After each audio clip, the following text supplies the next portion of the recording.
Civil ইঞ্জিনিয়ারিংয়ের মান খুব তলার দিকে যাচ্ছে, বিশেষ করে ছোট প্রজেক্টগুলোর ক্ষেত্রে। আজকেই যেমন আমারই সাইট, আমি দেখে এলাম আগের দিন শাটারিং হচ্ছে, রড বাঁধা হবে, তো স্টিল বেঁধে ফেলে আজকে ঢালাই করে ফেলেছে।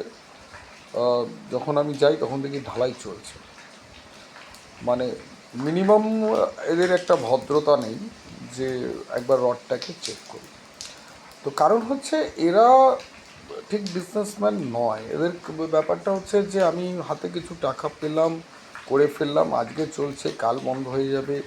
এমনি এদের যে ট্রানজ্যাকশান, মানি ট্রানজ্যাকশান সব এখনও পর্যন্ত ক্যাশে, না ট্রেড লাইসেন্স, না এদের আইটি ফাইল, নাথিং।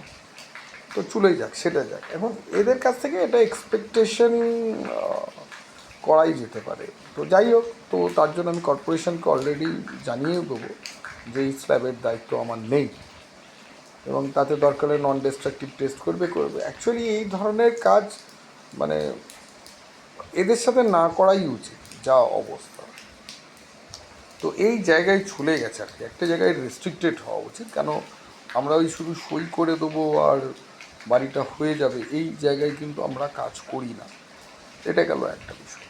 ঠিক সেম জিনিস আজকে দেখলাম চেতলা ব্রিজেতে কোটি কোটি টাকা খরচা করে একটা ব্রিজ হয়। সেই ব্রিজে এক্সপ্যানশন জয়েন্ট কেন করা হয়? যে যাতে আমাদের হরিজেন্টাল যে ফোর্স, যে এক্সপ্যানশনটা হয়, মেনলি যেটা হয় থার্মাল এক্সপ্যানশন, এবং গাড়ি যাচ্ছে, একটা তো ঘর্ষণ থাকে, হরিজেন্টাল একটা মুভমেন্ট হয়, তার ফলে একটা এক্সপ্যানশন জয়েন্ট করা হয়, মেনলি থার্মাল জয়েন্টের জন্য। ওই জয়েন্টটাকে ইন্টেনশনালি ফাঁক রাখা হয়, তার উপরে একটা রাবার প্যাক দেওয়া হয় যাতে ও মুভ করতে পারে। দেখলাম এক্সপ্যানশন জয়েন্টটা করা হলো, তারপর সেটার ওপরেতে ব্ল্যাক টপ কোটিং মানে পিচ করে দেওয়া হলো, পুরো এক্সপ্যানশন জয়েন্টটাকে ঢেকে দিল। ঢেকে দেওয়ার পর তারপর দেখি এসে আবার সেটাকে খুঁড়ছে।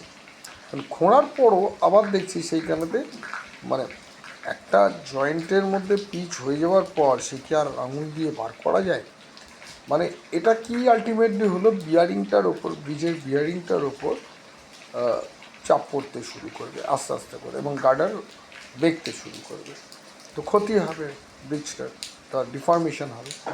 তো এই যদি আমাদের কাজের মান হয়, এবং এটা তো কোনো পলিটিক্যাল নেতা দেখবে না, এটা দেখবে সংশ্লিষ্ট দপ্তরের এক্সিকিউটিভ ইঞ্জিনিয়ার, তিনি এটা দেখবেন। তো সিভিল ইঞ্জিনিয়ারকে সিরিয়াস মোডে নিতে হবে। তো যাই হোক, আমি আগামীকাল ভাবিকাটি নিয়ে আবার আসছি।